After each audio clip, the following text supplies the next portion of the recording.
ready to head over to the commentators team for one last time today here for the grand finals. We have got Miramar on the way. Let's head over to the commentators. Final match of the day, and what better way to finish that day than with a very hard northern playing path. Arguably, in my opinion, the most rare of playing paths. Usually they sit on the southern side, force teams down south of Los Leones, but the heavy northern ones are not something we see very often. You could call them somewhat of a unicorn, if you will. Okay. The very rare. This one not so far north, yes, but it is going to be towards San Martin, and so a lot of these teams, for the most part, will have to stretch a little bit. I was going to say, when you have to stretch for Impala and Loss, I feel like it's a pretty northern play. But that's just me. That's just me. As we get ourselves into, again, the final match of the day here. As the desk broke down so adequately, three-way tie currently in the first place. Insane. What would you want more than for Sonics, TSM, Freaks to all die now for us, and then have a really, like, more teams join the party for tomorrow? Or if you're on one of those three rosters, have the two other guys go out early, or the two other teams go out early, manage to separate yourself, get a little bit of that buffer coming in to the final day tomorrow. And the most important thing about that, as you said, coming into tomorrow is that confidence, right? Knowing that you're coming in, you're finishing strong, you're still in that top three, but also for the teams that are currently struggling on the bottom 8, they're not separated by many points at all, and so the climb should not be that difficult. But again, when we talk about these 12-game series, you have to have minimal games where you are not getting any points. Now, I'm looking at you, Power Grid, and we've visited you enough. You don't get more visits. We want to go somewhere else. So let's hope that this one does not, in fact, go straight down on top of AG Global. Not that I mind the guys, but I just want to see something that isn't Power Grid. You know, it's like Test Track on Rondo. Give us some variety. Yeah, give us some variety. There's so much amazing terrain on all these maps, and if we only get to see the same few areas time and time again, it's unfortunate. Just as unfortunate as deals. Oh, nah, never mind. It was a trick. It was just showboating. Yeah. But looking at the leaderboard once again, I feel like I can echo what I said in the previous game. Na'Vi obviously getting some points in the previous match, but not at all what they were looking for playing in from the east. Them BB team, Cerberus and Valatai have in the past all had phenomenal Miramar matches, and I want to see that happen here once again. I feel like Na'Vi this time around, with the playing path they were given, with where this circle has gone, they will have an easier way to play quote-unquote Na'Vi PUBG coming into this. I'm expecting to see them try and wrap south around, maybe all the way around Picardo, really, initially, to approach the circle from there. Either that, or just stay east of Minas Generales until phase 2 pops and make your decision based on where that circle is going to force you to go. And to give Na'Vi some credit, I mean, the fact that Ferris made it to that position in the first place and he managed to give himself a top 5 finish is really impressive, because Na'Vi, as we saw, they initially had that incredible north side split when Circle was good for it, and then Circles shifted south, and then they managed to take more space up towards the east side of the circle, and then they have to shift down south, and then Ferris had to get in that dip, and it was just this entire mess. It was not good. But what they were able to salvage out of that was better than what they probably should have got. And in all fairness, I mean, to go off of what you're saying, what they did poorly all only happened because Guangdong Freaks played an amazing game of defense. They made it impossible for the likes of 6 teams to push into that compound, which is not something we normally ever see. When you're already in phase 2, are starting to go, this is where we're going. And for them to survive is impressive. And speaking of Freaks, here's Guman peeking in a 3-way peak battle, I suppose, with Luke from from TSM and Cerberus, Sololsi. Freaks now pulling up at this position. Are they aware of Luke, though? I think they're aware of Sololsi, but yeah, Luke is going to jump off here at the cast. He knows there's too much commotion up here. It's not worth the attempt. They're even going to flash over the top. So as a matter of fact, they knew about Luke, but do they know about Sololsi?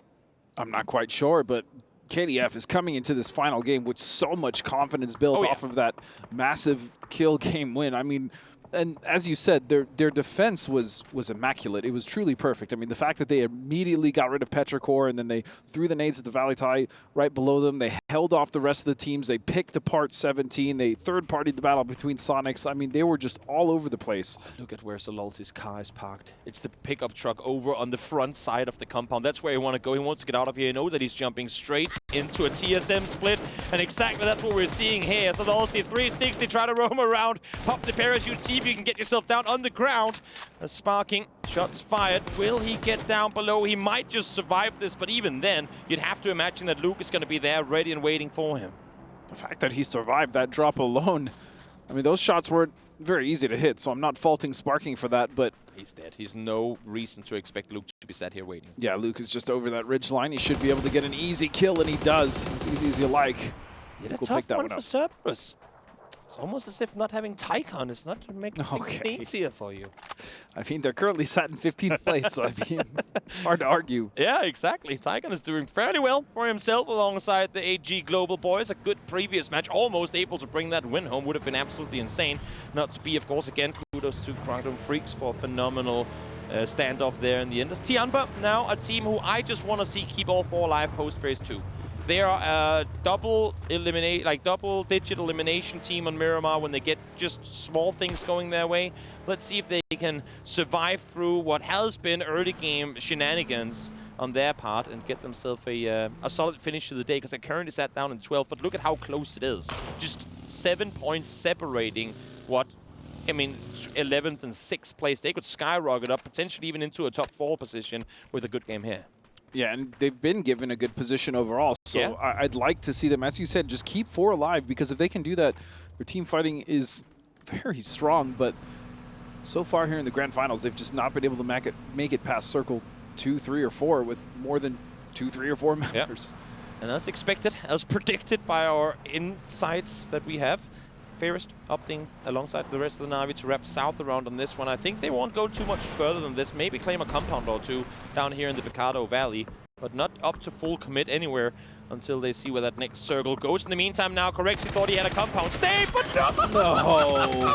That is the most coincidental run over I have seen in a very long time. James was there to park the car, swings around the corner, lets the foot off the brake, and just runs him over. He just goes, oh, there's someone in front of my hood. Okay, I guess I'll just continue forward as Correxy now will also find Pow Pow. And what did we just talk about? What did we just talk about, Toby? You're looking at me as if that's like a blame. I'm sorry. Sorry, Godspeed, for cursing them. It wasn't intentional. No, it's not cursing them. That's not us. That's on them. Wow. Imagine peeking a guy ready to shoot and then you just get mowed down by a car. And he wasn't even going fast either. No, it was... There was a world where he just got bumped back inside the building and he could run off. It was a very grueling type of run over. But for Correxy and James, that has got to be a jump scare of their life. Also, imagine that world with the Panzerfaust. I'm just saying, could have been a whole other outcome, but... Well, thankfully for FaZe, there was no Panzerfaust, but I mean... And I hate being right in situations like that, where we talk about Tianba coming in and not being able to make it past circle 1, 2, or 3 with more than 2 members, and that's exactly what's happened here again. I mean, the car thing you can boil down to bad luck, of course. I guess, but... I mean, even had he gotten the driver, he didn't get any knocks there, but had he gotten the first, the car would have still run him over. So there's nothing he could do about it. So it's just still the same issues here for Tianba. Now, off of Tianba, let's go down towards Dano, where Deal is currently sat. I mean... I don't know if Dano is doing Deal favors by shooting at Kickstart, because now they're just letting him know that there's people in the nearby vicinity. They are towards the southwest, and of course they're shooting from quite a bit of a distance, maybe trying to audio suppress and allow for Deal to peek on over. But Deal, I mean, you're a phenomenal player, and you have the element of surprise in your favor, but you're effectively peeking into a 1v4 if you don't play this really, really, really smart. Yeah, Huynh is all alone. Huynh is off into the north, but yeah, still 3 members of the Sonics. We're very capable of turning on this and going for trades, and so I'm not sure what type of information he's feeding back to his team or vice versa, but Sonics, as you stated, because of those shots earlier, are probably aware of not necessarily his position, but the angle. And again, Sonics are playing it smart. They scouted towards the southwest, but southwest, based on where the map is, and also, well, I was going to say they don't want to scout. Now they can't scout because there's a massive sandstorm floating through the map. Amazing. So they're going to be looking further north, maybe just backing off of where Deal was altogether. And for Deal, honestly, that sandstorm might be his opportunity to just get the hell out of there. And I think there's nothing more to come for in trying to stay up on the hill. Yes, you can get a knock, but if you spend time trying to get the flush too, you might end up dying because of it. Yeah, I agree. I mean, I don't think he's backed off. For now, he can just sit, right? He's underneath in a little crevice, so he should be fine. But I agree. Going for something crazy now, at least without the support of his team, at least without one more member with him, I think is a mistake. Exactly. Petrichor gonna start their rotation game off of El Pozo. They have Valentine in the nearby vicinity, but they're opting to go far west on this one. Again, Petrichor, a team that in the past usually has opted to go pretty center heavy early on. But with the last couple of games, they really haven't been doing that at all. Not sure if that's summer change in the playstyle on the roster or what it is, but seems to me like they're gonna play this one safe as we wait for that next circle to pop. Also looking at, I mean, besides FaZe here in a good position, looking at Valley Tai, again, a big split in the beginning of the game. Look at that. And that compound I was talking about, which is just northeast of where FaZe is currently sat, is still wide open. Neil has made his way up here. The entire cavalry, as a matter of fact, has arrived as Danoa. They saw one guy. They want to catch Sonics in a kind of a rotation position. Jumps on over, and Onyx able to get 2 hits in, but can't quite find the knock initially. He's going to come around the corner. He's going to finish the job. Quinn will go down. And so now Sonic's on the back foot in this compound. Tig trying to throw some utility to buy some time. Sonics are current first place, or I mean 1 point off of first place. Team would not want to go out here with nothing to show for in the final match of the day. And Onyx wolfing out, want to get to a bit off angle position, I think. Yeah, Sonic just got to lick their back off of this. Admit defeat and say, you know what, Danoa, you spent the last 3 minutes setting up this ambush. We'll give you one. And then we'll try and you make can have one, happen. and only one. And only one. Oh, you say that, but shots are still being connected, and Sonic's now, I mean, forced into a relocate with little to no scouting possible. They're going to go straight past AG Global. You can see they're just scrambling, trying to get somewhere inside the next circle. They will have space to play around, but fortunately for them, able to maneuver through this rotation, through this ambush of AG Global. But as I say that, no, that's not happening either. Tiggleton, first one to fall. 2 members now down for the Sonics. That is a big blow, especially when they make it into the circle, but they're driving right into TSM now. And it's scrambling. It's no scout rotating. We just got to hope that we can get somewhere where no one is going to shoot at us, but everywhere they're going right now has players located right in there. And this is all because of the Danoa pull-up. Yeah, I mean, stop here. Honestly, just stop. Thank you. There's no reason to try and claim a compound. Just say, you know what, it doesn't have to be prime real estate. We're 2 guys left. Let's just get somewhere where we can prone down, heal, breathe, and figure out what we're doing from here. Most importantly, scout and figure out the situation in the circle. Because as you said, this was essentially a blind rotate, right? They just tried to get away from Danoa down in the south, and they had to drive past AGG. They lost Huynh and Tiggleton along the way. And so this is the best case scenario for them. But then look at Valley Tai, literally surrounding them like a pack of wolves. Yep. Not sure if they're going to try and push up the hillside. I think their real estate that they have right now is too valuable should the circle shift towards the west. So I think they're going to sit around for a little while longer. In the meantime, Petrichor try and rotate far north around, and to the east, Na'Vi is doing a similar thing. They came in all the way on the southern side, as we saw earlier, but now wanting to hug the edges for as long as they can, they're starting to make their way up towards water treatment, where we currently have Falcons positioned. A lot of teams on these wide flanks right now. Same thing going on for Danoa. You know what? Actually, I love the fact that we're looking at Danoa right now because they're not even on my map feed. They're going to be backfilling Na'Vi, and if Na'Vi take too long on their rotation, they might actually kind of unintentionally get to set up an ambush on Danoa should they hear their vehicles coming in. Yeah, especially with the way that Na'Vi rotates into circles, they should have some sort of split, right? And so that could exactly be that, an unintended trap set up by Na'Vi, the Europeans.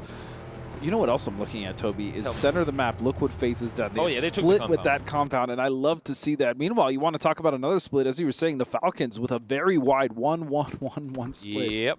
We call it Magnet Compound for a reason. We'll see if FaZe Clan gets to reap the rewards of having all these circles come their way, or if the final match of the day has other things in store for us as Freaks. Salute now solo, kind of maneuvering around the center of San Martin. He has his entire team alive, but they're all up on the hillsides where we were before, scouting out, trying to look over the head of him to figure out where they're going. Circle, there it is. Well, you know what, there's your Magnet Circle, straight on top of Fix. It's almost as if we're starting to be able to predict these things.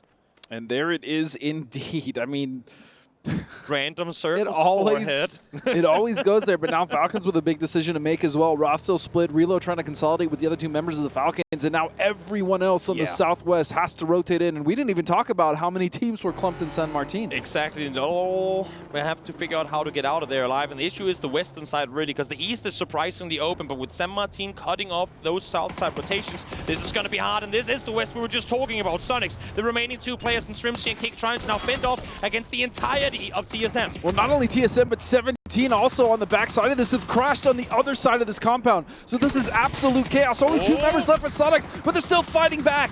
Solid damage coming through. TSM fighting 17 on the other side as well. As you were saying, Luke here able to find the double. He's all on his own, so that is a huge double knock coming in. Let's see if Xiao Wu can do some damage in return. The nade is inside, and it's going to find him. Now, does that provide 17 enough time to reset? Currently, there's no other teams in a position from where they can really engage. We have Expendables trying to kind of flex out, get off angles. AG Global are doing the exact same thing, but they might actually end up fighting one another because they're both looking to get points off of this fight. And this was the correct play. As much as it sucks, just let Luke die, get the res and the other members, and then just recover as much as possible. Meanwhile, Sapao has found Duck Juice here. The Expendables now getting in a little of a scuffle here with AGG. I was just saying, I mean, they were both looking down towards the fight between 17 and TSM for some free points and knocked players, but in doing so and trying to get the perfect angles to engage in that fight, they ended up running into one another. So a little bit of surprise there as AG Global gets some points gone their way, and also I think more importantly, now the rest of AG is there. So should this fight pop off once again, there might be a world in which they opt to engage on it. Having said that, Valentine also is over here towards the west. You can kind of see the corner of one of the name tags on your minimap down there on the far left side. So there are a lot of sharks in the water around this compound. And specifically because those teams aren't in, right? You see Valentine, I mean, they do have a little bit of a foothold with Kiss there, but they're still not all completely in for AGG. And so AGG more so looking for an opportunity here to crash in and find an opportunity to get something inside the circle. Talked about trying to get out of San Martin. The thing is, either you drive out there or there's only really one direction you go on foot. Freaks and the Expendables opting to do the exact same thing, and now Clories, what looked to be them in a pretty good position from where they can engage onto the likes of TSM and 17. Now it's just Clories left alive. He has to make a run for it. There is a shag up here somewhere, but can you get to it without Chiampa seeing you? I guess the upside is Chiampa has prime real estate, but remember, they're down to just 2. Yes. And so Clories, I imagine, would try to take this shack. AGG, though, with a little bit of a magic trick in their back pocket. Yeah, they're gonna have an emergency pickup and the perfect timing to pop it as the circle pops as well. But look at this FaZe and Falcons and Petrichor with the lion's share of the circle. We gotta talk topography here, because again, how much time do you want to spend in the air? If you're flying all the way down to that gas station, not taking one of the hillside compounds, that is a lot of extra time you're giving your opponents to engage in you. But I think they're going to go down on the Falcon split, as a matter of fact. They know that this is probably not real estate for most of the teams, but the issue is Tianpa is already here, ready and waiting. Lin Shu able to take out Tygon instantly. Sapao gets taken out as well. Third one, that's Surti. It's just my goodness! Of Tianpa, and they tear apart the entirety of AG Global. We were just speaking at how they were just a duo, but that is all they needed to take care of AGG. Beautiful shots coming out from the Tiamba duo. What a salvage. 4 points in the bank as they now get to reset and set up for fights to come. In the meantime, now Clories trying to fend off against what other teams opted to come and say hello in this comp. This could be a very, very good nade. Might get 1, might get 2, might even get 3 kills if it pops in the right. But he does! Cerberus blown to pieces by Clories. And the solos and duos of this game doing massive work for their teams. Unbelievable. None of them heard it. None of them saw the nade rolling through the door. They were too busy trying to get the rest on up on their fallen teammate. And now Freaks here in a position you would imagine to take out Clories, unless if he has more magic up his sleeve. And you know what else we miss is the fact that TSM got rid of 17. Yes. What a crazy shift. What a game. Let's see now, Clories. What do you have in you? What more highlight-worthy moments can you provide for us desperate viewers who just want to see you do something fantastic? You found 3 already. He's going to lob a smoke on down, the last in his pockets.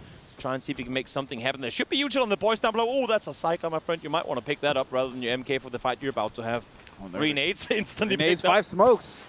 You definitely do something. Yeah. You see the Psycho, my friend.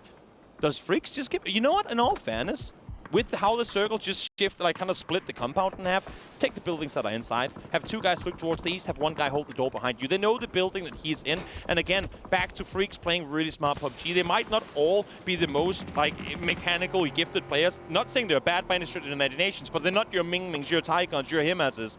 They play well because they play together, and it's insane. And they play smart. They do so well because outside of Human and Heaven, none of them have played on rosters together before this year. Their CQC, close quarter combat abilities that rely so much on communication and experience with one another is something they've mastered very quickly within that roster. And you can tell they're playing to win because yeah, why put... First of all, the brick buildings are hellacious to push into. Yeah. So, I mean, we just saw what happened with Glories, and so I like that decision. Just let the solo sit behind you, keep track of him. The rest of us focus forward. Push your solo and you see what can happen, right? Now the circle swings north. You know what?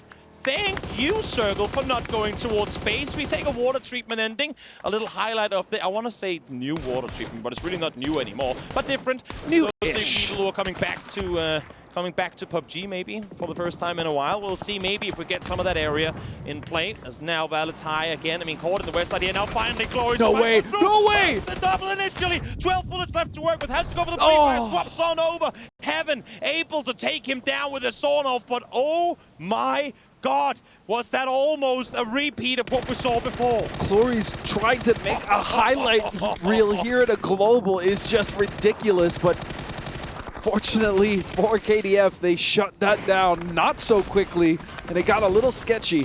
Tanvu who? I mean, Cloris is your main man now. Holy moly. What an attempt. In any case, I should say, he's down and out, so let's forget about him for now. I'm sure the highlight reels will speak for themselves, as now TSM, of course, saw the commotion, and that's the issue. When you don't fight clean, teams will try and engage on you because of it. Alo able to find the first one. Heaven forced to jump out of the building. They're now in the blue, but the jammer pack will provide him with a little bit more cover. Sonov straight to the chest of Alo. Nothing you can do about that. Right in his mouth is not clean at all. Sparky now ticking down, needs to heal. Oh, he just barely gets it off, but KDF, he has a copper. 4 members now down to just 2. Yeah, they gotta leave. They gotta dip. They gotta leave Sparking behind. Sparking, of course, will try and peek on over, see if he can maybe get some kills on this. Finds the first one. Will he go for the second? Yeah, not time enough. Phase 5 hurts like hell, and Guman will be the victor of that fight. But again, had they been able to clear out Glories without taking any casualties, TSM would have never had the chance to push up like this. And now over towards the east we go. Na'Vi and Danawa, they've been driving side by side forever. But here we go. The fight is already full on, and Na'Vi shuts down Danawa. And Na'Vi really hadn't had to do much at all, but look at Tiama continuing! Again! These guys are unstoppable. 7 kills among the 2. They were the first team to take casualties this game, and just like that, again, I mean, we talk about Pow all the time, but it's CC and Lin Shu who are out here dealing damage. And doing the Lord's work for their team, honestly, because that is a lot of kills for them to come into. Imagine if they had 4, Toby. Imagine if they had 4 members alive, what more they can do. But still with the 2, they're doing... Yeah, they continue to get more. 8 now for the guys. Best of luck. Not quite the same story to be told on his part here. Unfortunately, will fall down as BB team struggle once again to really get a whole lot going. Coming into tomorrow, starting in 14th place is where they're going to be set. Now with FaZe Clan, they have control of the western side of this water treatment hill. Tianba really, for now, the only team that has to make a move. But of course, they're still waiting, wanting to see where this next circle is going to take us. And FaZe with actually such a great position in this circle. Those ridge lines are fantastic for control, as well as just harassing the other teams coming in from their rotations. Falcons will have a little bit of a dip to play there just ahead of them, and so they'll be okay for the time being, but they're going to have to contest with Na'Vi, who's going to want to rotate into the circle. Oh, Flood. Can you get the timing on FaZe? Can you see them rotate without, I was going to say, getting shot in the back, potentially by Tianba as well? The thing is, FaZe doesn't have to go anywhere right now. It's Na'Vi, it's Tianba, as you said, having to make plays. I feel like all Na'Vi really can do here is just send it down the walls. They need to just get inside water treatment somehow. They can't stay up on the hillside. They would be visible to the likes of Falcons down below. And for Tianba, how, oh how, do you maneuver down from here? I'm not exactly sure, but for the Falcons, they're doing a smart thing, waiting. They don't need to go into that dip ahead of them yet. They can wait and hold out anyone to be coming in from the south side and then move on in afterwards. The problem, though, might be Na'Vi. I mean, if they realize this and they can obviously hear the shots coming out from Falcons, they might be able to get an angle once the south is pushed out from the blue. And again, I mean, we saw it yesterday where teams, if you're on the edge, if you don't have a perfect play, hope that other teams set up those opportunities for you. If a team opts to engage another, go, oh, well, you know what, that's our third-party opportunity. I think that's what Falcons are doing right now. Sat, ready to jump in their cars, ready to pounce on any chance they get that isn't just the let's just move north. They want to see if maybe Tianba can get a knock on a FaZe player, but it doesn't seem to be the case. Agatori able to find Lin Shu. And while we've seen an impressive game out of the duo from Tiamba, I'm afraid that they probably don't have a whole lot more to say in this match. Before Na'Vi, who had a slow start, having 5 kills already in this circle and now making it to the end game. And as you can see, they're actually posturing towards Falcons. This could be a very strong finish for them. Definitely could be. They're appreciating the fact that Daytrade and Petrichor are kind of keeping each other in check inside the water treatment proper. None of these two teams really too eager to flex out and take control on the hillsides. They're just, for now at least, playing placements, which makes perfect sense given where they're currently sat on the leaderboards. This is so smart from Na'Vi, though, holding out Falcons, knowing that they have to move forward into that dip.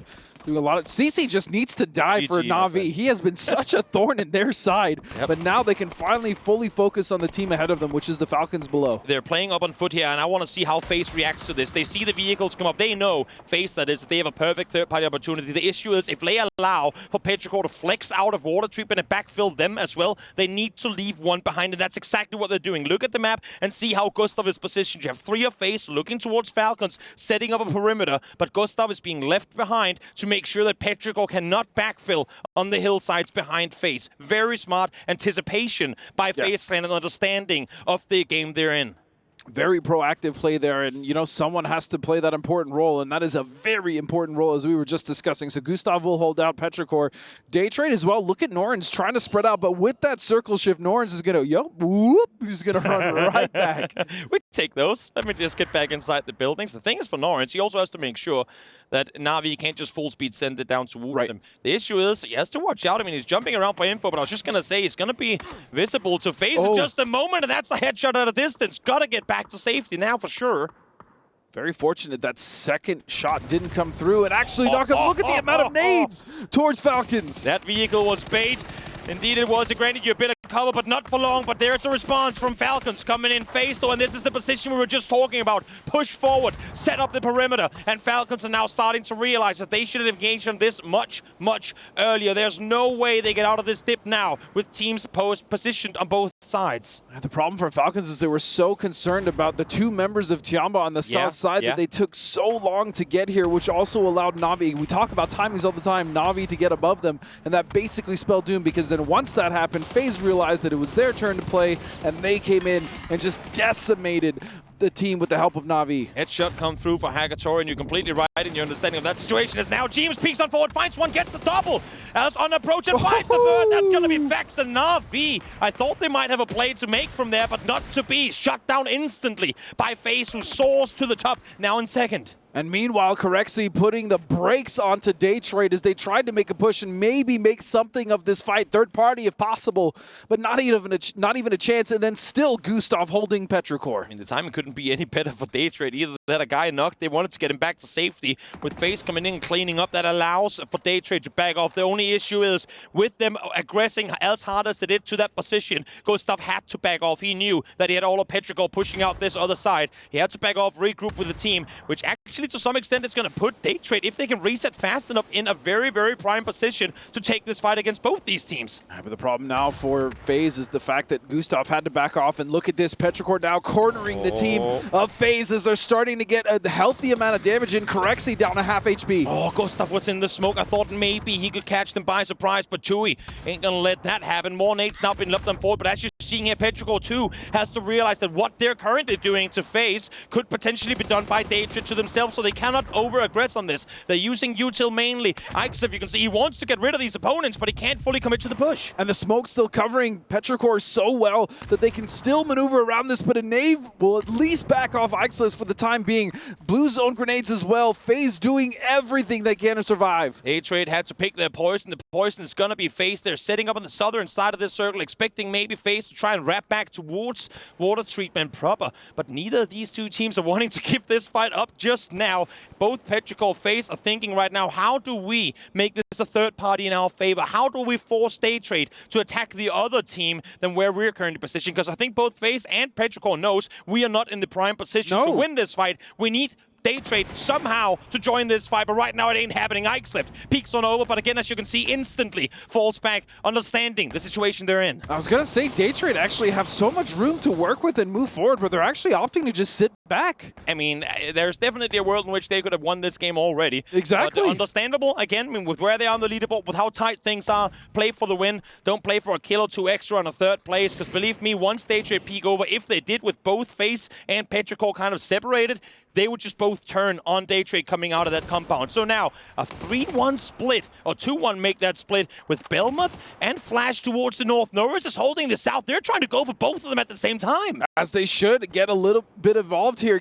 Force them closer. Yeah, exactly. Start hurting them closer and closer together so they can get these knocks going and get some points. They're seeing these nades now. Petrichor that is realizing, wait, those didn't come from the other side, and Belmoth is now starting to join the party. We'll see with the Ike left down if that's going to allow for FaZe to push further forward, as Petrichor is forced to make the move towards them. Fex able to fight the second. And Petrichor now just down to 2 members, Ming and Summer. Ming on 1 HP essentially is just trying to recover for them, but Corexi will step over and find Summer. These trades back and forth are going in favor of one team and one team only. Day Trade, they're slow on their approach, but they want to secure this win. It's just Ming left alive, trying to take down the entirety of what is a 3-man Day Trade. Sat here, ready and waiting to pounce, and now the Flash is dropped on forward. Here comes the peak, headshot connected, and they will win the final game of the day. What an amazing finish by Day Trade to corral the two opposing teams into one another and set themselves up for a phenomenal end of that Miramar game. And we wondered why they didn't get involved a little earlier. Maybe they could have got a few more points, but you're absolutely right. Just wait for the opportunity. It will come, especially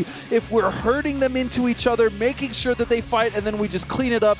Beautifully played by Day Trade. So many teams get too eager. They see red. They want all the points. And in trying to do so, they end up being burned out because of it. Day Trade knew exactly how to approach this last fight. I was a little worried initially with them pushing out to try and deal with Na'Vi, but then because FaZe wraps around and clears them out, they say, okay, thank you, we'll back off, we'll go into the compound, and then they end up doing to FaZe exactly what Na'Vi just did to them. Very, very well played by the boys from Day Trade. Again, a young team, phenomenal lineup with Captain Belmoth spearheading the operation. Yep, and these are points that they desperately needed to make sure that they go into tomorrow with a good foothold on the leaderboard, but more importantly, the confidence that they were able to build through this. But still, FaZe Clan and Petrichor, a hell of a fight between those two. I know that James is going to disagree with me on this one, but if they can play endgames for tomorrow the way they were doing it, I'm just saying there's a Day Trade championship James' ring favorite team somewhere hidden in the storyline. But now let's hop on over to the desk and let them break down the game.